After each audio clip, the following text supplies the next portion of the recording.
My dear sisters and brothers, if you read carefully the first reading from the book of the prophet Daniel and the Gospel of Luke, you will find one key word, which is compassion.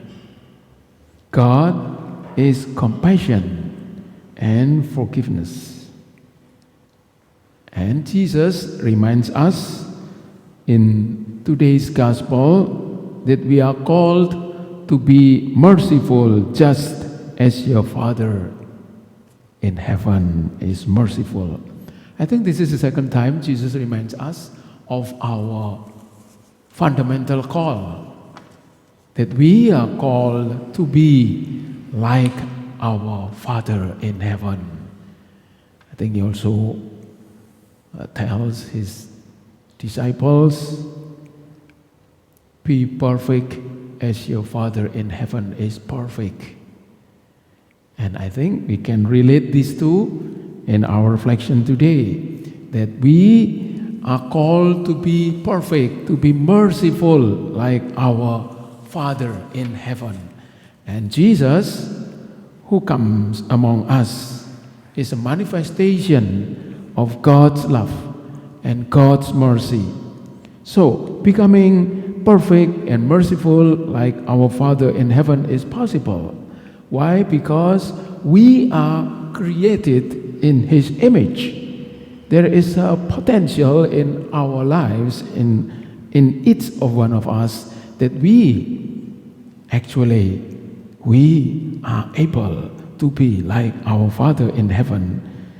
But we learn from our daily experiences that becoming merciful, forgive others, accepting and understanding others, sometimes it's very difficult. Why? Because many times we tend to look the reality only from our own perspective, only from our own eyes, from our own sides. We need to put ourselves in others' perspective. So today Jesus reminds us of how we can put into practice the teaching of being merciful. Jesus teaches us how to put this principle into practice. And I think what he said in the Gospel today is very practical, even though it is not easy to practice. Do not judge, you will not be judged. Do not condemn, and you will not be condemned. Forgive, and you will be forgiven. So, as long as we forgive, then we will be forgiven. And as long as we don't forgive, then we will not be forgiven.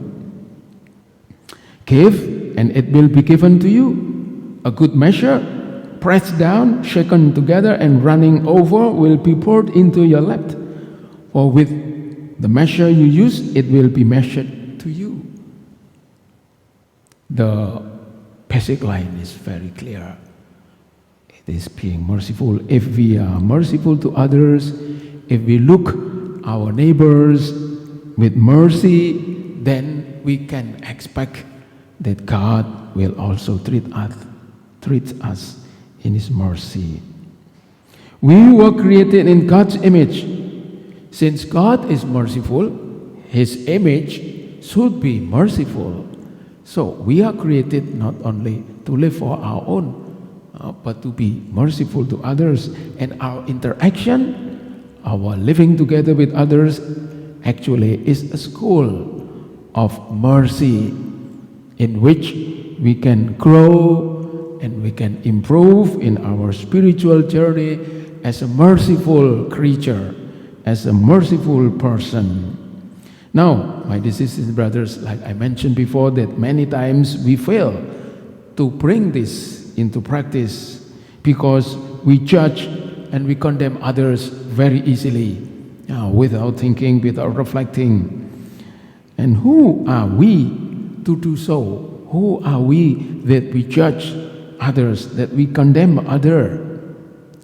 St. James in his letter writes, "Do not speak evil against one another, brothers. Whoever speaks against a brother or judges his brother speaks evil against the law. and judges the law. But if you judge the law, you are not a doer of the law, but a judge. Judge means just. And I think because of our limitation, because our weaknesses, we can see the whole reality only by our own eyes, our own minds, and from our own opinions. Our perspective, our view is so limited.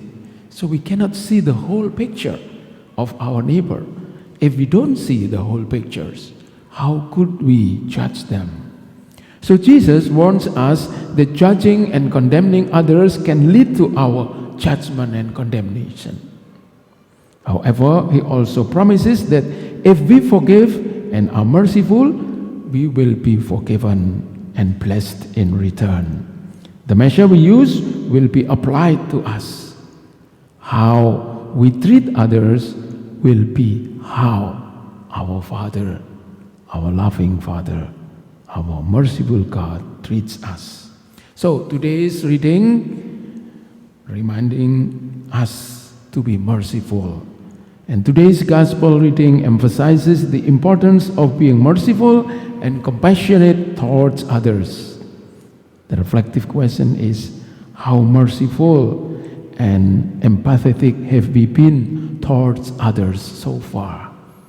My dear sisters and brothers, let us take courage, grace, and strength from Jesus Christ, who sacrifices himself on the altar as a sign of merciful God who is always forgiving.